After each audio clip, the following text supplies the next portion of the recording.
Simpuga Nsamba tubadde tuli awo n'akomawo n'akabinja ke ewa His Excellency the Elected President of Uganda Kyagulanyi Ssentamu Robert Bobi Wine bano nno bajjidde ddala mu bungi okusaba His Excellency ekisonyiwo ne President waffe omulungi Kyagulanyi Ssentamu Robert Bobi Wine agaanye okubawa chance endala agaanye okubawa omukisa ogwokubiri oluvannyuma lw'okukola akatemba n'okubalagira okwetonda munnange ne bagaana bwe batyo ne baguguba balabanga bakabi balabanga bakitabulo olw'okuba baali balabanga Anita Amongi abadde abawaga bwe batyo bazze ewa His Excellency the Elected President of Uganda Kyagulanyi Ssentamu Robert Bobi Wine ogezaako okwetonda okw'enjawulo wabula tetumanyi nti Kyagulanyi Ssentamu Robert Bobi Wine anaabawa chance ey'okubiri kubanga abongedde bwongezi bateeka ku kazito.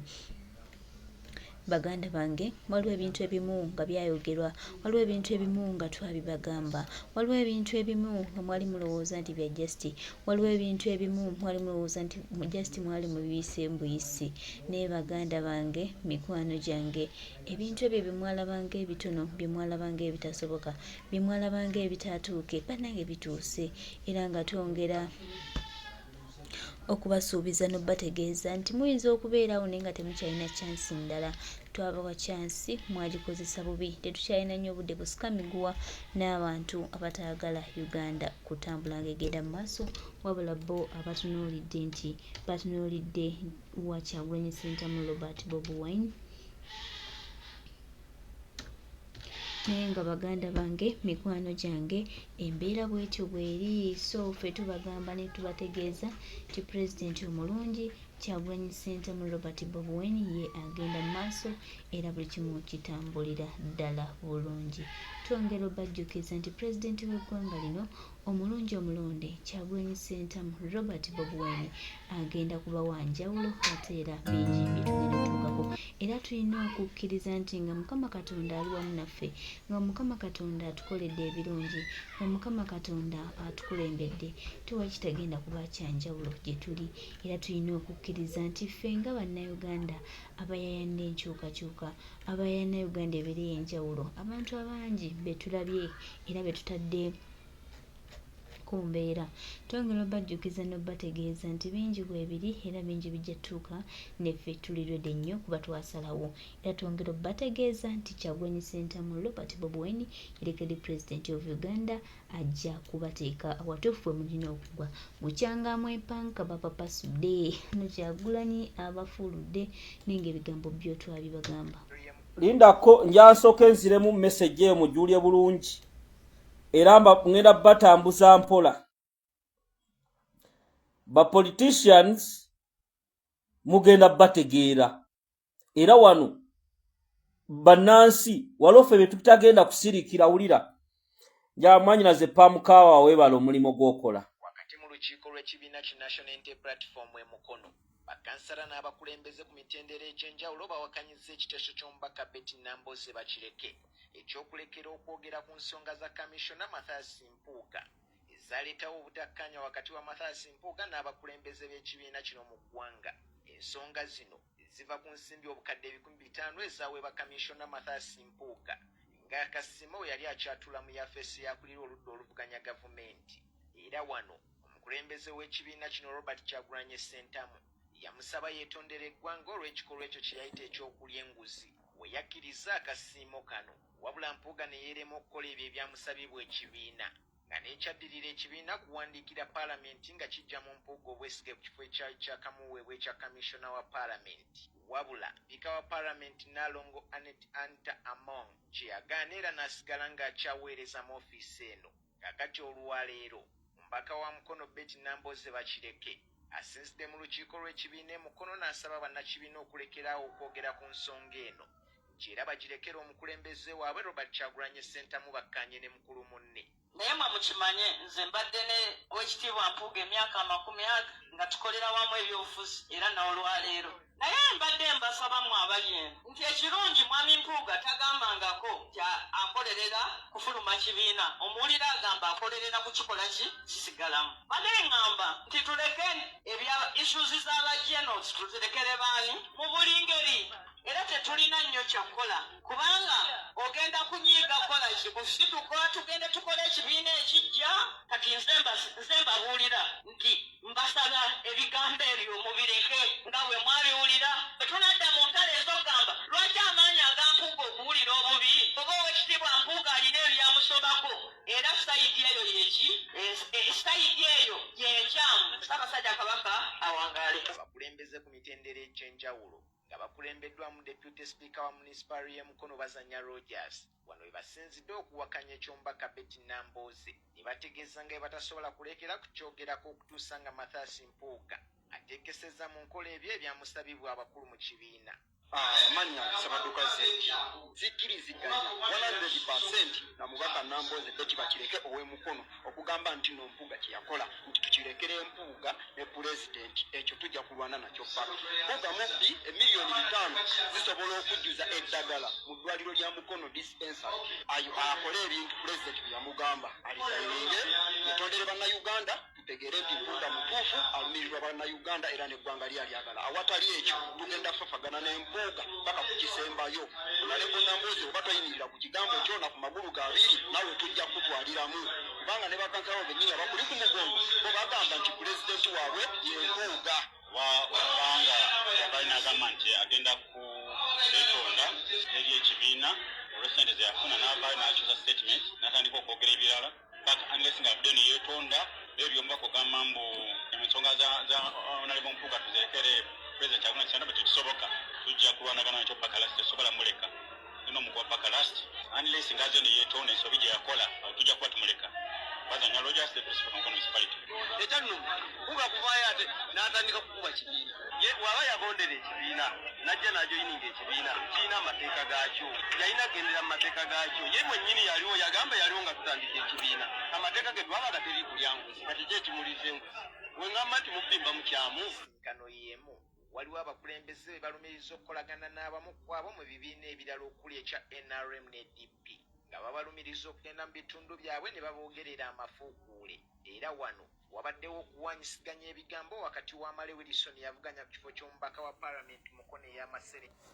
Mwanyinaze pamukaawe bali omulimu gw'okola wuliriza kaakati Betty Nambooze bakireke akaliro bwakawulira bayita meeting ku Sunday e Mukono n'agamba abantu b'e Mukono nti ye Mpuuga ensonga z'abajjeno Mpuuga is not a jeno Betty Nambooze bakireke bano be basitula abantu mu jeno mu ensonga z'abajjeno Mpuuga jeno waawa Mpuuga jeno waawa oba mutadde kulanka ya pulezidenti kino kye najja nembagamba bano abantu basuubi bakola endagaano bo bano abantu basuubi batuuka ne baga tulina okusensera NUP era bwe baalabye nga kibalya bo bennyini abasuubi ne batuula ne bagamba kati tusale ebigere kubanga essawa zino tebalina bwe bayinza kutandika kibiina kya byabufuzi ne kikwatayo tebalina abantu babadde babagobye era strategy gye balina abasuubi basseggona abo kudda kulwanira munda nga bazimba kuba bagenza okulaba ng'ekintu kyabwe tukikubye nga kikyali mu initial stage omuntu atalina bwongo mu scenario ebaddewo yayinza butasengejja era mbagamba ku bigambo abakulu abo be boogera mbu beezimba bakola ki wuliriza Nambooze katukambalage Nambooze bw'amala okwogera ebigambo ebyo mwannyinaze n'ategeera kimukubye kigenda kutambula n'ayita ab'amawulire abo temubitambuza byenjogedde mu lukiiko n'akola ne ka vidiyo wuliriza ng'agamba bamusazeeko ebigambo babigasse bugassi n'ebigambo bye mbapuleyingidde si bigatte yabyogedde kati ng'amutunuulira abantu be tuyina bino abaana b'abantu bafiiriddemu abaana b'abantu bali mu makomera abantu bali mu kusimbiramu ziikalina abantu bali mu kweyagala bino bwe tuvaayo okubyogerako bamiransanafu tubeera babi. Bwe twogera ku nsonga esimu bamiransanafu baleeta okusosola, tebatya bakulembeze. Naye kati ku biri byayogedde, wuliriza bwe yabyewakanye. Wulira. Abooluganda mbeebaziza mwebale emirimu nkulikeyo mu lukiiko lwa NUP. Nsaba okubategeeza nti omukulu bazanye ne ttiimu ye nga bali wamu ne ttiimu yaabwe ey'abannamawulire eyateekebwawo munnaffe RDC. Bagenze ne batuula ne bakwata speech yange ne batandika ossalamu amaloboozi nga bagenda bagattagatta ebigambo ne bagattamu ebigambo ebyabwe ebitabadde na mu lukiiko bye tutannayogera nako. Olwangamba volume lindako kankaddemu njamuwuliriza abantu bano kuba kati babazanyira ku bwongo. Nfe olumu ebimu bitutama notutama nowulira nga bikutamye nogamba nebino sitole kimwana, bino kiki ekigenda maaso, ono mubbi, ono yayogedde kino. Muwuliriza lindako wulira. Abooluganda mbeebaziza mwebale emirimu nkulikeyo mu lukiiko lwa NUP. Nsaba okubategeeza nti omukulu bazanye ne ttiimu ye nga bali wamu ne ttiimu yaabwe ey'abannamawulire eyateekebwawo munnaffe RDC. Bagenze ne batuula ne bakwata speech yange ne batandika ossalamu amaloboozi nga bagenda bagattagatta ebigambo ne bagattamu ebigambo ebyabwe ebitabadde na mu lukiiko bye tutannayogera nako. Ne bagenda nga bajjamu byenjogedde ne bagamba nti mu lukiiko tululwaniddemu nga bakansala bampakanya kubanga nze nzize mu lukiiko ne mbagamba nti Mpuuga ye mutuufu nti nera mumuveeko.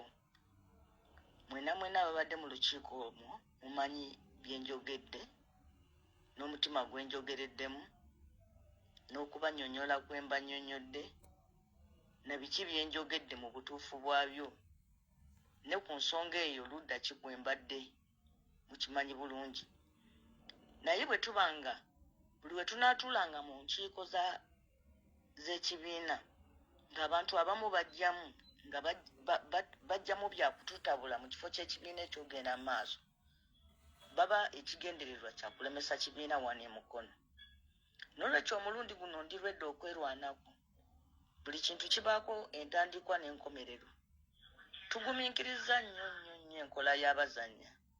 Ne tumugumiikiriza mu buyaaye bwe, mu bufere bwe, mu bubbi bwe. Wulidde? Ne tumugumiikiriza mu bukumpanya bwaliko ne mu kukolera NRM bwe yateekawo ffe ne tusirika ne twefuula abasiru. Naye omulundi guno luno olutalo njagala mululangirire nga muli ready nti tugenda lulwana paka. Kubanga wabaawo entandikwa n'enkomerero ku buli kintu. Tubagumiikiriza tukooye bannaffe. Ekirungi leero kati kino kibadde mu lujjudde, buli omu akirabye, tewaliwo gwe bagenda kugamba nti banyumiza. Mwami bazannya.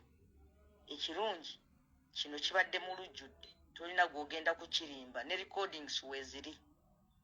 Aga amaloboozi gammwe ge musaze nga muli ne ba Franklin Mugerwa. Mujja mu lukiiko ne mukwata ebigambo by'omuntu ne mugenda nga mubisalamu, kyasooseza ne mukisembyayo, kyasembezayo ne mukisooka ne mugattirira. Muteekewo, tuli ku kuwandiisa abantu, tuli ku kutwala kibiina mu maaso, mwe muzze mu lukiiko lw'ekibiina muggyemu endooliito.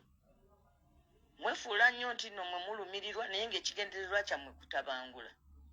Olwaleero mu lutandika olutalo mwe mulutinkudde. Kati wuliriza Honorable Owekitiibwa Betty Nambooze njamuwulirize ka video kano agamba ebigambo babisazeemu babigasse ye tannabibyogerako. Njagala owulirize bulungi olumala ombuulire. Lindako ojja kudda akyali mu bize. Wuliriza, sooka owulirize ebigambo bino olaba. Wakati mu lukiiko lw'ekibiina ki National Unity Platform e Mukono bakansala n'abakulembeze ku mitendera egy'enjawulo bawakanyizza ekiteeso ky'omubaka Betty Nambooze bakireke ekyokulekera okwogera ku nsonga za kamishona Mathias Mpuuga ezaleetawo obutakkaanya wakati wa Mathias Mpuuga n'abakulembeze b'ekibiina kino mu ggwanga. Ensonga zino ziva ku nsimbi obukadde 500 ezaweebwa kamishona Mathias Mpuuga nga Kasimo yali akyatula mu yafeesi yakulira oludda oluvuganya gavumenti.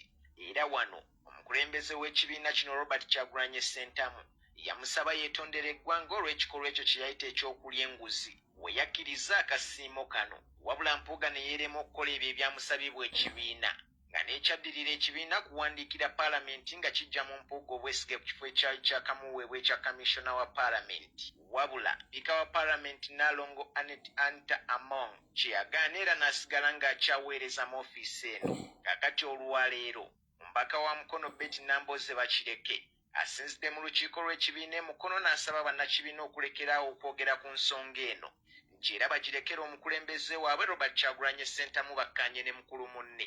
Naye mwe mukimanye nze mbadde ne Oweekitiibwa Mpuuga emyaka 40 nga tukolera wamu ebyobufuzi era n'olwaleero. Naye mbadde mbasabamu abali eno nti ekirungi mwami Mpuuga tagambangako nti akolerera kufuluma kibiina. Omuwulira agamba akolerera kukikola kisigalamu. Bane ngamba nti tuleke ebya issues z'abajenos tuzirekere baani mu buli ngeri era tetulina nnyo kyakukola kubanga ogenda kunyiiga kola kikusituka tugende tukole ekibiina ekijja.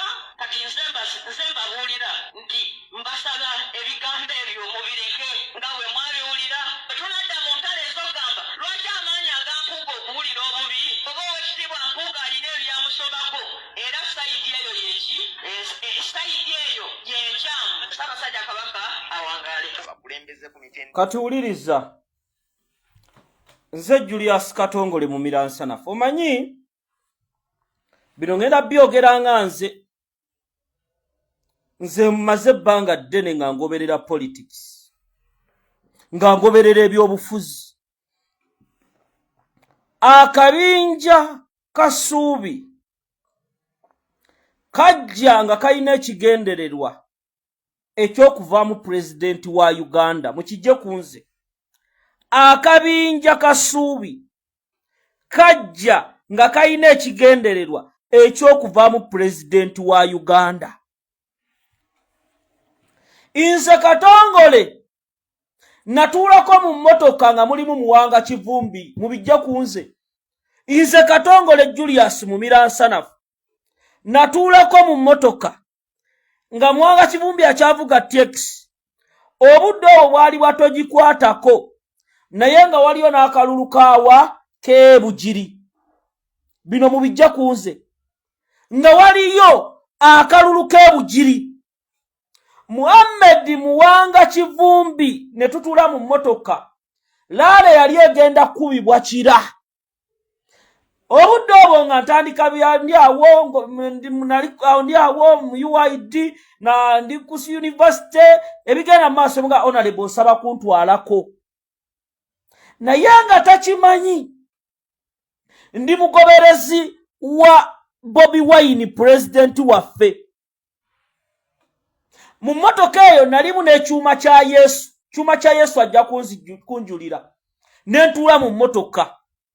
Kaakati Bobby yali obudde obwo nga mubaka w'ekyaddondo East Kyagulanyi Robert Center president waffe ng'agenze ebugiri okunoonya akalulu. Muwanga Kivumbi n'akola statement mu mmotoka n'agamba nti oba oyo omuyaaya alooza bino byeyazzeemu byalimu anaatusobola kati laba yagenze eri omanyi babiki n'anafuya pulezidenti waffe aga Katonda mu ggulu ndi musajja mu Katuliki okwebaka ne Mange Getuda Namwebe Muwanga Kivumbi yabyogera n'anafuya pulezidenti n'amuteeka wali nti bano abantu Nambooze olwamala okwogera bino ebigambo ebya Mpuuga ng'amaze obyogerera eri enkeera n'akola ka audio n'abanga tekakoze n'ajja ng'awenyera n'anoonya bwalaba bwafuna ekifaananyi kya pulezidenti Kyagulanyi. Abantu abasirise kuba bo bano bannabyanfuzi akakodyo ke bakola tikyalumbiye mukama wange nkutumiddeko akakodyo ke bakola abantu kasita bateeka ku nninga ne babagamba naye nga wano byogera tetubitegeera ng'ajja anoonya ekifaananyi bw'anoonya ekifaananyi tusirika busirisi bo ke kakodyo ke bakolera mu kufuna ebifaananyi bya pulezidenti naye nga kkiriza obagaana obutambi obumu gye buli ne bw'aba oyo Muhammad Muwanga Kivumbi kubanga Muwanga Kivumbi bo banoonya bifo kwekuumira mu paalamenti owabuuza mu paalamenti Anita Among ali mu kubba nsimbi zaami wa musolo kikye mwogedde amaaso ŋŋaazi Muwanga Kivumbi yakulira Buganda Caucus naye mbuuliraayo kyayogedde ku nsonga za Ssaabasajja Kabaka kiki Abaganda babbibwa ku ttaka basirise wano yajja n'agamba nze pate yanyongerako kati nze yeewanguza Baganda bange abaana abamu bali mu ntaana tebagenda kudda gyali mikwano gyaffe Muwanga Kivumbi abo basima bannambooze tebaalaba kuliita Nabukenya bali tebannajja mbabulyanga historiko eyali atuddeko ku booda ne liita Nabukenya liita yali ajjana mu kkooti yange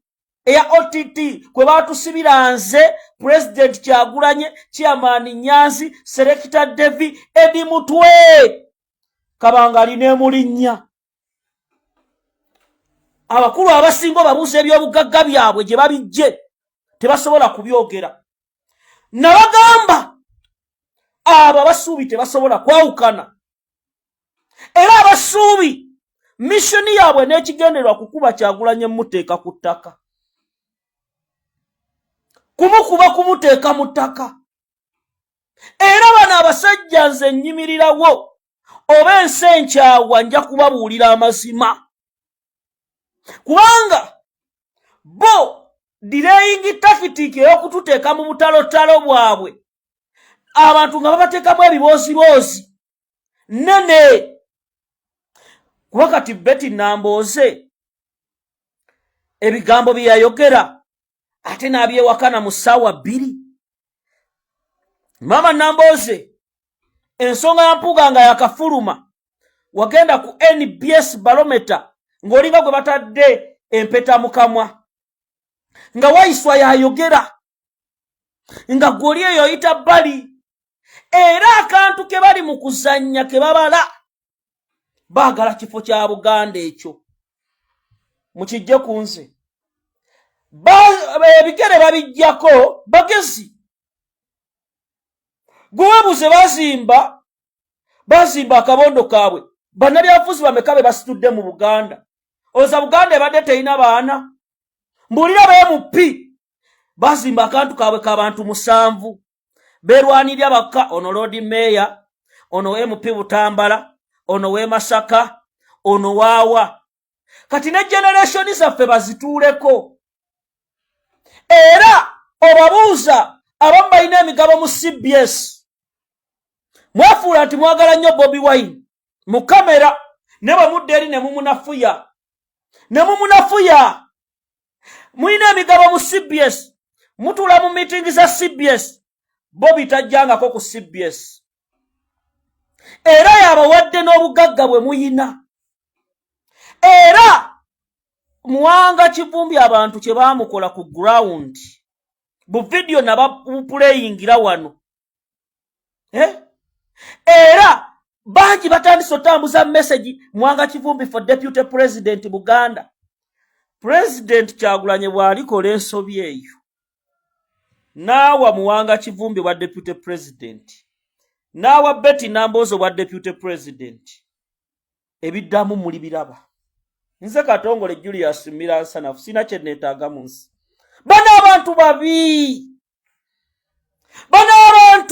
babi era president yabasanya kadi mwenna gye mutaategedde President Kyagulanyi musajja mugezi mwafutu soja online warriors aba bantu mubakube mubatereze mu line. President Kyagulanyi ogenda wa Muwanga Kivumbi ayina kye ya settings neba tebakitegedde. Wuliriza politics mujja mubeere bagezi. Mpuuga essaawa zino bw'omugyako Muwanga Kivumbi munne n'omugyako Nambooze n'omugyako n'abalala atandika okwekwata ku birenge. Atandika okwekwata ku birenge.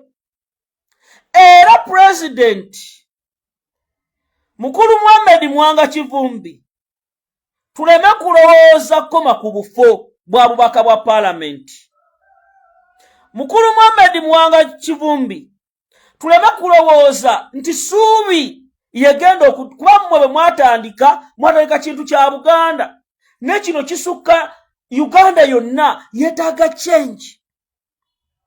Essaawa zino meeting zituula. Nze Katongole abasajja bankubirako ne baŋŋamba Katongole twagala otuwaane ne bagamba mbawaane ku ki? Nze sajja kuwaana. Siri ndongo nti bagisuna n'ezina kye mwagala. Kati kye mwagala mubabawe obwa deputy president tebulina kye buyamba nga muli ku opposition. Era wano meeting bakyali kitole. Era buli ekigenda maaso Mr. Bitanu akimanyi. Era Oweekitiibwa President waffe Robert Kyagulanyi Ssentamu ayina okutunula ne Lise George ensonga zino nga bw'azikutte. Kati Mpuuga yamusirisizza. Naye Muwanga Kivumbi alina okufuna waakoma, Nambooze alina okufuna waakoma, bali mu bisanja bisatu.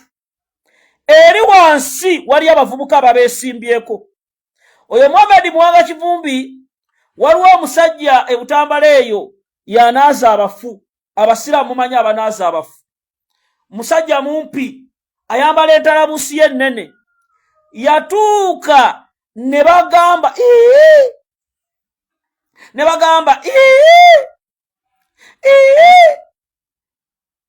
nga Mubaka Muwanga atuuse enduulu n'etavuga.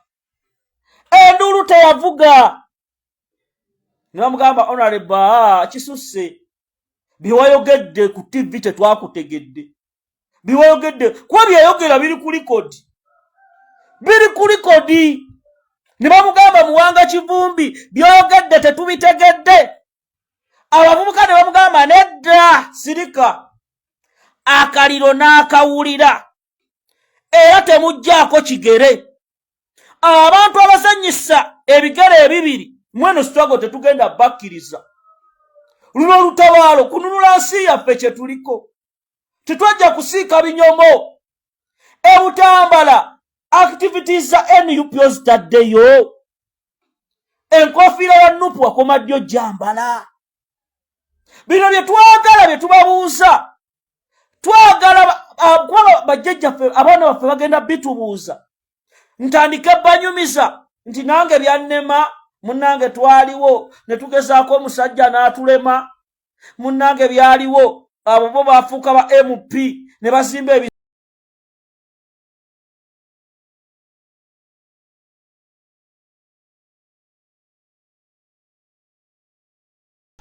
Ebigambo byebyo Mathias Mpuuga awamu n'akabinja ke bwe batyo bwe basoboddeyo okuggyibwa His Excellency Kyagulanyi Ssentamu Robert Bobi Wine nga basaba okusonyiyibwa okw'enjawulo. Olwa President Kyagulanyi Ssentamu tabawadde nnyo kyansi abagambye temulina kye mwakola mugende mwetondere bannayuganda be mwasobya babateekamu obwesiga bwabwe ate mmwe ne musalawo okukola vice versa. Bibadde bigambo birungi okuva wa President Kyagulanyi Ssentamu Robert Bobi Wine era tugamba nti tweyanziza nnyo tweyanzeege mutambule ddala bulungi bwe tuti tulabe nga tutereeza eggwanga na buli kimu ekyasoba. Oyo yenna alowooza nti najja kuzanyira ku mulamwa gwa bannayuganda twongera okujjukiza nti tulabye nnyo naawe era naawe olabye naffe.